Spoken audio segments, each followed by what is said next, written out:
kedatangan tamu yang luar biasa spesial. Sudah hadir di sini. Ada Ibu Bu Hani Purwandari. Beliau adalah istri dari Pak Camat Fahmi, Kecamatan Kedungkandang ya Ibu. Terima kasih sudah datang. Selamat datang di gedung MCC kita di podcastnya hari ini. Selanjutnya juga ada yang spesial banget juga dari kalangan psikologi, dari salah satu kampus ternama di Kota Malang tentunya, dari Universitas Merdeka Malang. Beliau adalah dekan psikologi dari Universitas Merdeka Malang, Ibu Dr. Nawang Warsi Wulandari. Jadi mirip-mirip ujungnya. Ya, kita kali ini akan membahas tentang Indonesia Mental Health Summit yang barusan diadakan di tanggal 25, 26, 27 Oktober dalam rangka Hari Kesehatan Mental Sedunia yang diselenggarakan oleh Psikode dan berkolaborasi dengan berbagai sinergi elemen di Kota Malang dan juga nasional tentunya. Nah, perkenalkan juga nih malah saya sendiri belum memperkenalkan diri. Saya Adela Resa, SPC psikolog. Kebetulan saya juga selain sebagai psikolog, saya juga merintis media online Psikode. Sekarang ini websitenya dulu itu psikode.id, sekarang psikode.com. Kita bertepatan dengan MHS kemarin, Indonesia Mental Health Summit, kita juga launching untuk website baru kita, psikode.com, yang lebih komersial. Nah, kemarin dalam rangka Indonesia Mental Health Summit ini pertama kali diadakan kayaknya di Indonesia untuk kegiatan Indonesia Mental Health Summit, dan diadakan di Sarinah Mall Malang. Awalnya kita semangat untuk mengedukasi tentang pentingnya kesehatan mental, ya nggak cuma kesehatan fisik aja, tapi perlu juga masyarakat umum terutama lebih meningkatkan lagi imunnya, kesehatan mentalnya. Nah, kemarin kayak kegiatan itu ada lomba-lomba, ada lomba stand bazar, diikuti oleh berbagai kampus, ada kampus Unmer juga yang mengikuti kemarin, ada dari stand bazar dari PKK Kecamatan Kedungkandang yang kemarin terpilih menjadi stand bazar paling inspiratif dari peserta bazar yang lain-lainnya. Bu, selamat atas terpilihnya sebagai dari stand bazar paling inspiratif ya. Oke. Menarik sekali kan untuk stand bazar inspiratif ini, karena dari kegiatan IMHS yang dilakukan di Sarinah kemarin sangat kompak ya, dari Kecamatan Kedungkandang itu rombongannya luar biasa, antusiasmenya ingin mengikuti kegiatan bazar, semangat untuk memperingati kesehatan mental juga. Itu boleh cerita sedikit Bu, gimana sih proses persiapannya sehingga bisa meraih akhirnya stand bazar paling inspiratif di MHS 2024. Terima kasih Bu Ade. TPPKK Kecamatan Kedungkandang dikasih kesempatan untuk mengikuti kegiatan IMHS. Nah, waktu itu saya diinfo sama suami, kamu mau ikut nggak? Ini ditawarin Bu Ade gitu.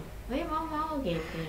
Akhirnya saya kontak Bulura untuk saya mau minta nomor koordinator UMKM setiap kelurahan. Kemudian saya buat list siapa yang mau ikut, ternyata ada 7 kelurahan gitu. Nah, kemudian persiapan kita lakukan. Saya kemarin memang menganjurkan untuk sebagai ajang pertama naik kelas. Karena UMKM itu biasanya kan pamernya di lapangan, pakai tenda gitu. Akhirnya saya bilang, ayo kita naik kelas yuk, kita pamernya di mall gitu. Akhirnya beberapa antusias, dan yang kemarin kita bawa itu. Nah kemudian karena beberapa teman juga sudah sering ikut pameran, jadi kemarin untuk displaynya memang kita display seestetik mungkin ya, karena iming-iming dari Bu Ade nih nanti dilombakan loh gitu. Jadi biar semangat ya. Jadi cita-citanya pengen juara gitu. Oh ya, ternyata terwujud, alhamdulillah gitu ya. Itulah teman-teman UMKM di di Kecamatan Gunung Gadang. Nah akhirnya setelah pengalaman yang kemarin itu, untuk yang makanan kering saya bantu untuk masuk ke minimarket itu di Lokmart. Ini sedang proses.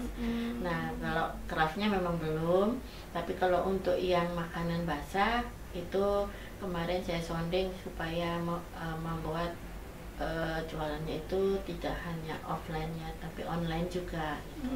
Jadi terutama untuk yang lansia yang sudah misalkan nggak ada keluarga di rumah, terus tetap butuh lauk apa gitu, jadi tinggal online aja gitu. Karena semua HP-nya kan sudah Android.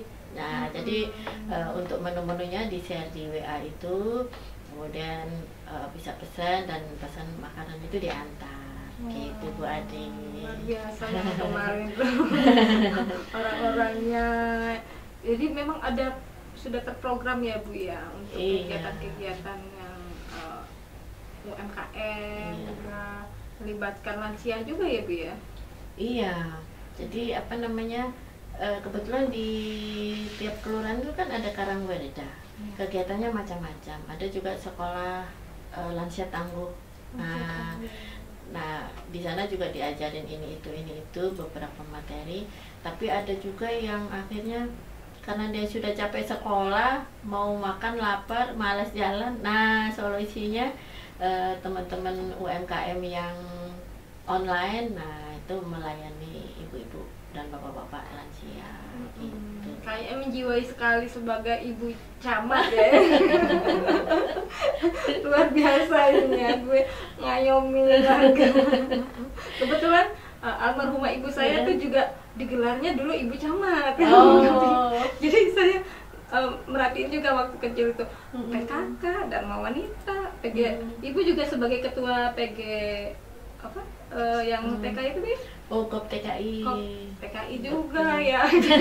Mendampingi Pak Camat itu juga seorang ibu camat tuh butuh ini juga ya, jiwa sosialnya sangat tinggi juga. Ya karena komunikasi dan kerjasama dengan kader-kader di masing-masing kelurahan, ya itulah yang kita upayakan untuk melaksanakan program-program tugas negara gitu.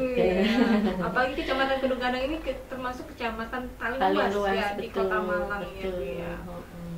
Dan mayoritas Madura loh Bu Ade. Iya. Biasanya pedagang ya kalau orang Madura yang banyak dagang. Enggak juga sih. Enggak juga.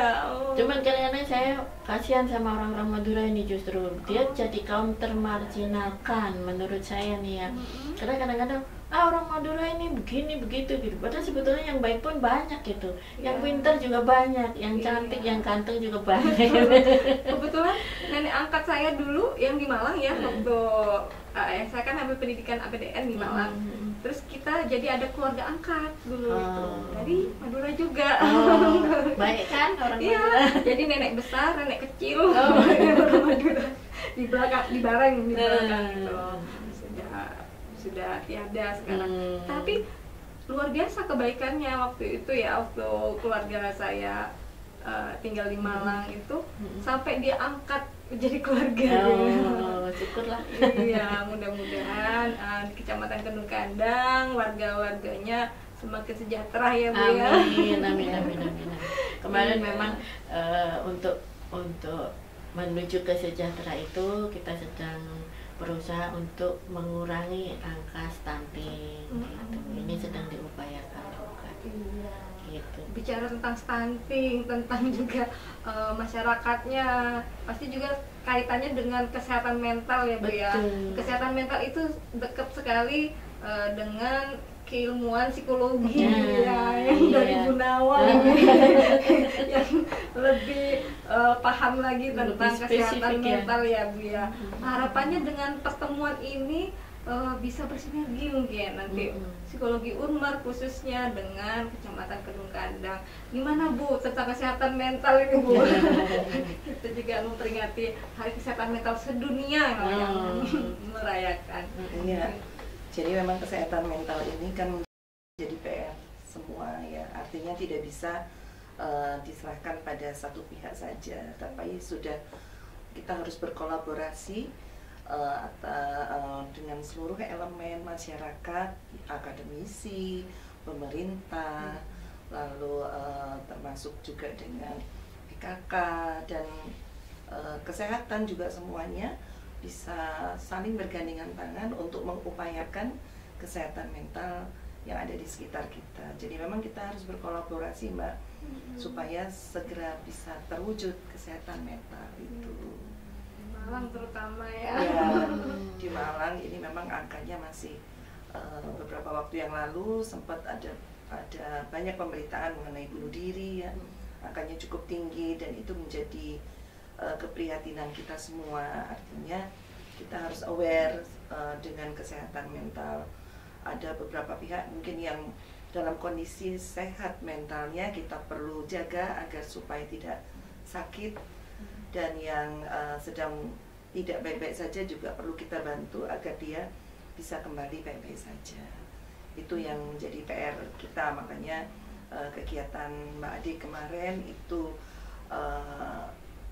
semoga bisa mengedukasi ya, meningkatkan literasi kesehatan mental di masyarakat di Kota Malang terutama, agar mereka lebih aware lagi tentang kesehatan mental. Kalau kita bicara kesehatan sejauh ini kan masyarakat, walaupun sekarang kesehatan mental sudah lebih masyarakat lebih aware sih Mbak ya, dari waktu dulu gitu, tetapi menurut saya masyarakat masih lebih aware dengan kesehatan fisiknya. Jadi kalau misalnya saya boleh menganalogikan, misalnya 3 hari panas nggak turun-turun, udah langsung ke dokter, dan mereka nggak mikir panjang ya Bu ya, jadi langsung aja mereka pergi ke dokter. Tapi pada saat mereka 3 hari tidak bisa tidur atau resah kayak gitu atau cemas sesuatu, mereka masih belum aware bahwa itu adalah ada gangguan di kesehatan mental, sehingga mereka juga tidak aware untuk segera mencari bantuan gitu, dan akhirnya bisa berlanjut pada gangguan tidur, gangguan makan, dan akhirnya bisa menjadi depresi dan seterusnya. Nah itu yang kita harus mengedukasi masyarakat kita agar lebih aware gitu dengan tanda-tanda kesehatan mental mereka, supaya pada saat mereka membutuhkan mereka bisa mencari bantuan. Kalau di Unmar sendiri juga ada layanan psikologinya ya Bu? Ada Mbak Ade. Jadi di kami kalau di Fakultas Psikologi memang kita membuka buat mahasiswa khusus di Fakultas Psikologi. Pokoknya kalau butuh sesuatu, butuh ngobrol, kamu bisa datang ke kita, maksudnya ke dosen-dosen gitu. Nah saat ini di Unmar sendiri juga ada BKD, Biro Konseling Mahasiswa. Artinya dibuka secara lebih luas untuk seluruh mahasiswa di psikologi ya, maksudnya di Unmar Malang gitu. Nah nanti kita akan sediakan konselornya, baik itu dari mahasiswa, konselor sebaya, maupun dari kami gitu. Jadi boleh menghubungi kami gitu. Nah itu di bawah Biro Kemahasiswaan di Unmar gitu. Jadi sudah kita sediakan ininya gitu, termasuk juga untuk kekerasan seksual. Sekarang kan memang harus ada di perguruan tinggi untuk penanganan itu kita juga sediakan. Lalu di masjid itu kami juga ada family corner yang memberikan layanan juga untuk konseling kepada di masjid seperti itu. Kalau psikologi Unmar itu sejak kapan Bu? Sudah berapa lama? Sebenarnya sudah lama ya. Kita ada itu 2001. 2001 kita pertama kali ada, dan alhamdulillah sampai sekarang. Dan dari tahun ke tahun alhamdulillah kepercayaan masyarakat juga semakin tinggi kepada kami gitu. Artinya mahasiswa juga semakin banyak alhamdulillah, dan kami pun juga banyak kegiatan yang kita lakukan. Kalau tadi Mbak Ade menyampaikan kita bisa berkolaborasi ya Bu ya, itu sangat-sangat terbuka gitu, karena memang menjadi tugas kami di perguruan tinggi salah satunya adalah pengabdian pada masyarakat. Jadi kita memang harus membantu, harus berkolaborasi untuk juga bisa membantu memberikan solusi kepada permasalahan-permasalahan yang ada di masyarakat. Jadi senang sekali kalau misalnya kita bisa berkolaborasi gitu.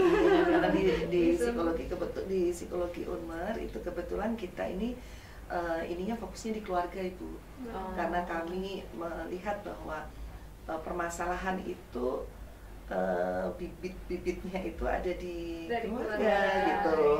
Jadi kita bahagia, kita bermasalah itu kayaknya kalau ditarik ke belakang kok ininya berawalnya dari keluarga. Penguatan keluarga. Iya betul. Ya. Jadi kita solusinya juga berbasis keluarga gitu.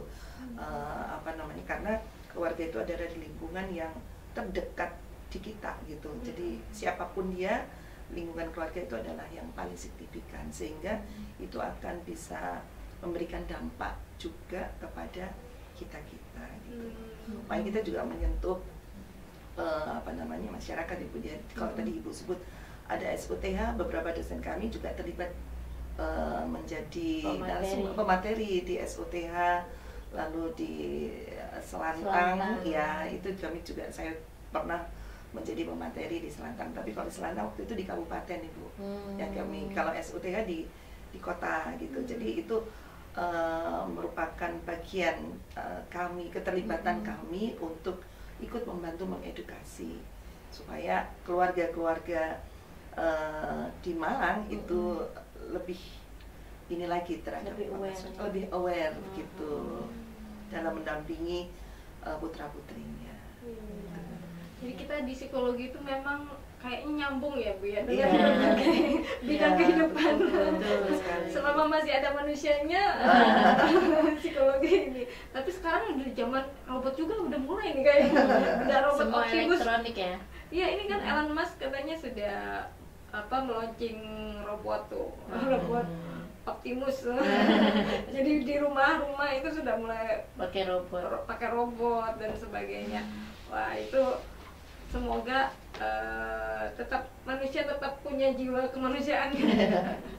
Nah, saya juga baru-baru ini ya Bu ya turut berduka cita atas berpulangnya Pak Rektor Prof. Anwar Sanusi. Mendadak sekali ya Bu ya. Saya dapat informasinya juga, waduh. Iya, mudah-mudahan di Unmer juga semakin maju meskipun dengan kepulangan beliau. Jadi sekarang rektornya siapa ya Bu? Rektornya Ibu Prihatasi. Ibu Prihatasi. Beliau di bidangnya? Beliau di ekonomi. Oh, ekonomi. Jadi sama seperti Prof. Sanusi ya di bidang ekonomi juga, nyambung juga. Jadi penguatan ekonominya bisa juga Bu dari Unmer. Kaitannya dengan UMKM juga ya. Apalagi sekarang Kota Malang ini terpilih kemarin di waktu tim Panselnas UNESCO